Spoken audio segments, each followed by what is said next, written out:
নমস্কাৰ বন্ধু আৰু বান্ধৱীসকল, আজিৰ এই ভিডিঅ'টোৰ জৰিয়তে আপোনালোকৰ লগত আলোচনা কৰিম আপোনালোকে যিসকল হিতাধিকাৰী আপোনালোকে চৰকাৰী ঘৰ পাবৰ কাৰণে আপোনালোকে জিঅ' টেগিং সম্পন্ন কৰিছিল 2025 চনৰ মাৰ্চ মাহত। তাৰপিছত আপোনালোকে যদি EKYC সম্পন্ন কৰিছিল, লগতে আপোনালোকৰ ভেৰিফিকেশ্যন প্ৰক্ৰিয়াটো কিন্তু আপোনালোকৰ আৰম্ভ হৈছিল।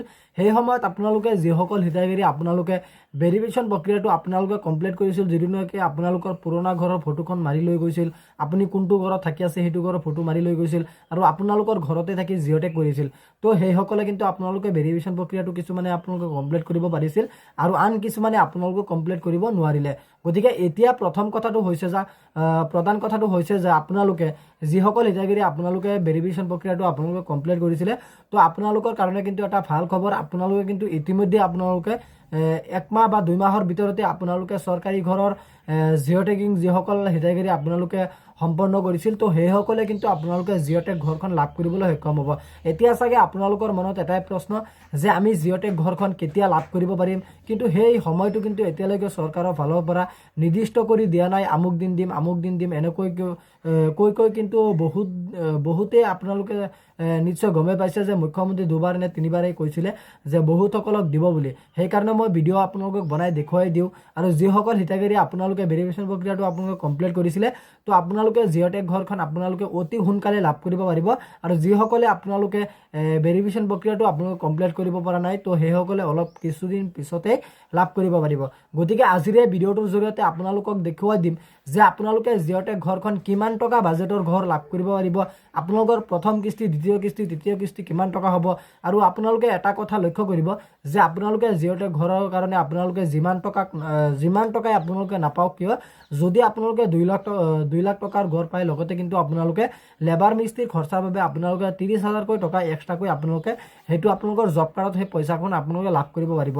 গতিকে আপোনালোকে চৰকাৰৰ ফালৰ পৰা যিকোনো আপোনালোকে হেৰি কৰিবলৈ হ'লে বা আপোনালোকৰ ধৰি লওক আপোনালোকৰ জব কাৰ্ড আছে, জব কাৰ্ডখন আপোনালোকে ভালদৰে কামত লগাই থ'ব, যাতে জব কাৰ্ডখন আপোনালোকৰ এক্টিভ থাকে, তেতিয়াহে আপোনালোকে সেই পইচাখন লাভ কৰিব পাৰিব।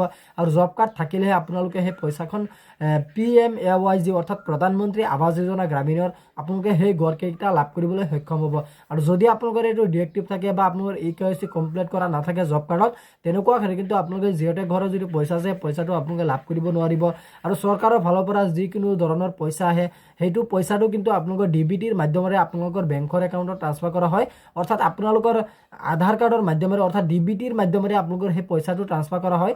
যিটো নেকি আপোনালোকৰ যদি বেংকৰ একাউণ্ট 2টা বা 3টা থাকে, তেনেকুৱা ক্ষেত্ৰত কিন্তু আপোনালোকৰ যিটো বেংকৰ একাউণ্টত আপোনালোকৰ আধাৰ কাৰ্ডটো DBT লিংক হৈ আছে, আপোনালোকৰ সেইটো বেংকৰ একাউণ্টতে কিন্তু আপোনালোকৰ সেই পইচাটো সোমাব। যদি আপোনালোকৰ কিবা খেলি মেলি হৈ আছে আপোনালোকৰ বেংকৰ একাউণ্টত, ধৰি লওক আপোনাৰ যিটো পাৰ্চনেল একাউণ্ট, সেই পাৰ্চনেল একাউণ্ট বা আপুনি যিটো দি লেনদেন কৰে বা চৰকাৰী যিটো পইচা আছে, সেইটোত যদি আপোনালোকৰ এতিয়ালৈকে DBT লিংক কৰা নাই, আপোনালোকে সোনকালে কিন্তু আপোনালোকৰ CHC চেণ্টাৰৰ ওচৰত গৈ কিন্তু আপোনালোকে সেইটো কৰিব পাৰিব।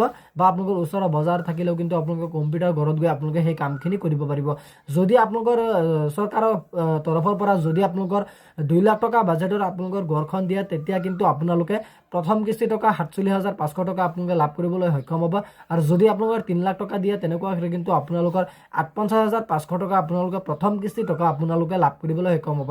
এতিয়া মেইন কথাটো হ'ল যে যে আপোনালোকৰ ইমান টকাৰ মোৰ খুব সম্ভৱত যে আপোনালোকে 2 লাখ টকা বা 2.5 লাখ টকাৰ ঘৰখন আপোনালোকে লাভ কৰিব নোৱাৰিব। আগতে আপোনালোকৰ যিটো 1,30,000 টকা বা 1.5 লাখ টকাৰ ঘৰ আছিলে, তেনেকৈ কিন্তু আপোনালোকে সেই ঘৰখন লাভ কৰিবলৈ সক্ষম হ'ব।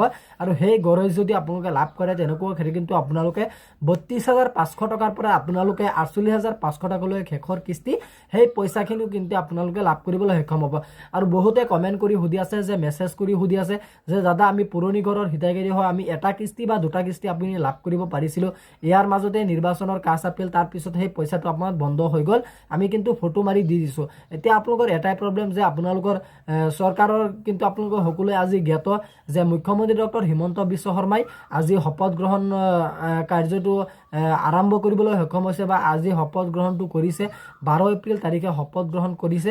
গতিকে আজি এই শপত গ্ৰহণ প্ৰক্ৰিয়াটো তেওঁলোকৰ কাৰ্যকৰী কৰা হৈছে বা তেওঁলোকৰ শপত গ্ৰহণ কৰাটো হৈ গৈছে। গতিকে এতিয়া মুখ্যমন্ত্ৰী ডাঙৰীয়াই যি ভাষ্য দিব বা ভাষণ দিব বা যিবিলাকৰ ওপৰত আপোনালোকক কৰিব এপ্লাই কৰাব বা যিকোনো আঁচনিৰ তৰফৰ পৰা বা চৰকাৰী চাকৰিৰ তৰফৰ পৰা আপোনালোকে সকলো কিন্তু আপোনালোকে নটিফিকেশ্যন এইটো চেনেলতে আপোনালোকে পাই যাব। যদি আপোনালোকে মোৰ চেনেলত নতুনকৈ আছে প্লিজ আপুনি আমাৰ চেনেলটো ছাবস্ক্ৰাইব কৰিবলৈ নাপাহৰিব। গতিকে আজি ইমানখিনি আছিলে আপোনালোকক দিবলগীয়া ইনফৰমেশ্যন। আশা কৰিছোঁ ভিডিঅ'টো চাই ভাল পালে। যদি ভিডিঅ'টো চাই ভাল পালে তেন্তে ভিডিঅ'টোত এটা লাইক কৰি দিব আৰু আপুনি যদি আমাৰ চেনেলত নতুন আছে প্লিজ আপুনি আমাৰ চেনেলটো ছাবস্ক্ৰাইব কৰিবলৈ নাপাহৰিব।